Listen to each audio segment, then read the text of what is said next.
धर्मेत्तर ग्रंथ से जो कुछ महत्वपूर्ण जो पुस्तक हैं, किताबें हैं, उसके बारे में हम चर्चा करेंगे।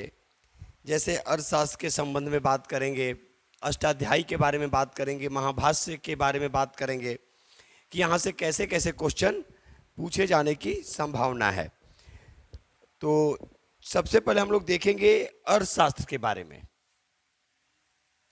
कि अर्थशास्त्र के बारे में कैसे क्वेश्चन पूछा जा सकता है।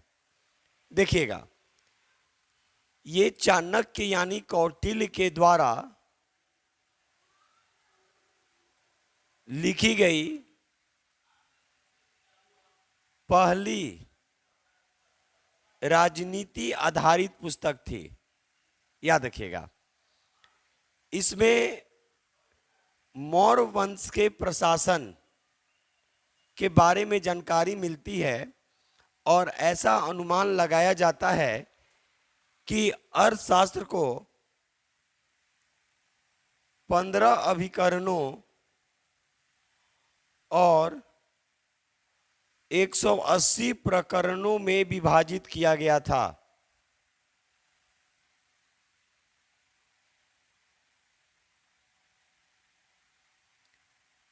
इसके साथ ही इसमें सप्तांग सिद्धांत का उल्लेख किया गया है। काफी इंपॉर्टेंट है, इस चीज को याद रखिएगा। यानी अर्थशास्त्र जो पुस्तक जो लिखी गई थी चाणक्य यानी कौटिल्य, जिनको विष्णुगुप्त भी कहा गया, के द्वारा लिखा गया पहली राजनीति आधारित पुस्तक और मौर्य वंश से संबंधित। और ये चंद्रगुप्त मौर्य के क्या थे? प्रधानमंत्री। याद रखिएगा, चंद्रगुप्त मौर्य के ये प्रधानमंत्री के रूप में कार्य करते थे। अर्थशास्त्र 15 अभिकरणों और 180 प्रकरणों में विभाजित है। इसके अतिरिक्त इसमें सप्तांग सिद्धांत का भी उल्लेख किया गया है। ऐसा कहा गया। एक चीज और काफी इंपॉर्टेंट है, इस पुस्तक की तुलना जो की गई है, एक व्यक्ति थे जिनका नाम था मेकियावेली। याद रखिएगा,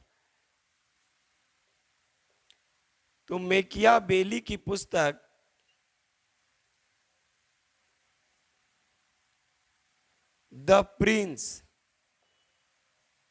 मेकियावेली की पुस्तक द प्रिंस से अर्थशास्त्र की तुलना की गई है।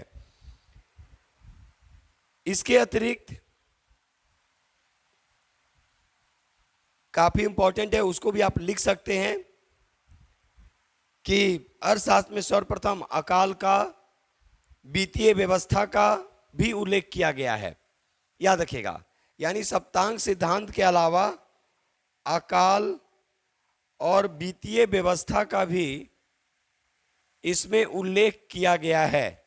ये काफी इंपॉर्टेंट है। उसी तरह एक और पुस्तक है, देखेंगे अष्टाध्यायी। अष्टाध्यायी देखेंगे, अष्टाध्यायी के बारे में कहा जाता है कि ये प्रथम संस्कृत व्याकरण ग्रंथ था।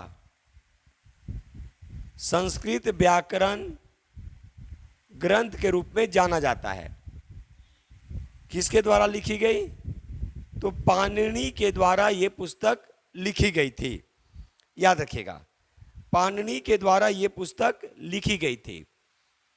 एक और इंपॉर्टेंट इसमें क्वेश्चन क्या पूछता है, याद रखिएगा कि पहली बार लिपि शब्द का जो प्रयोग जो किया गया, तो पहली बार जो लिपि शब्द का जो प्रयोग किया गया था ये अष्टाध्यायी में ही किया गया था। तो ये काफी इंपॉर्टेंट है। इसके अतिरिक्त एक और काफी इंपॉर्टेंट है, ये है महाभाष्य। तो महाभाष्य जो लिखा गया ये पतंजलि के द्वारा लिखा गया। याद रखिएगा, ये पतंजलि के द्वारा लिखी गई पुस्तक और इसमें शुंग वंश के बारे में जानकारी मिलता है। यानी महाभाष्य से शुंग वंश के बारे में जानकारी मिलती है। तो इस तरह से क्वेश्चन पूछे जाने की संभावना है, याद रखिएगा। तो हमने क्या देखा, अर्थशास्त्र के बारे में, अष्टाध्यायी के बारे में, याद रखिएगा। और अष्टाध्यायी को क्या कह सकते हैं कि भाई ये भी जो था मौर्य युगीन, यानी मौर्य युगीन इतिहास के बारे में तो जानकारी मिलती ही है, उसके पहले के भी बारे में, इतिहास के बारे में जानकारी मिलती है।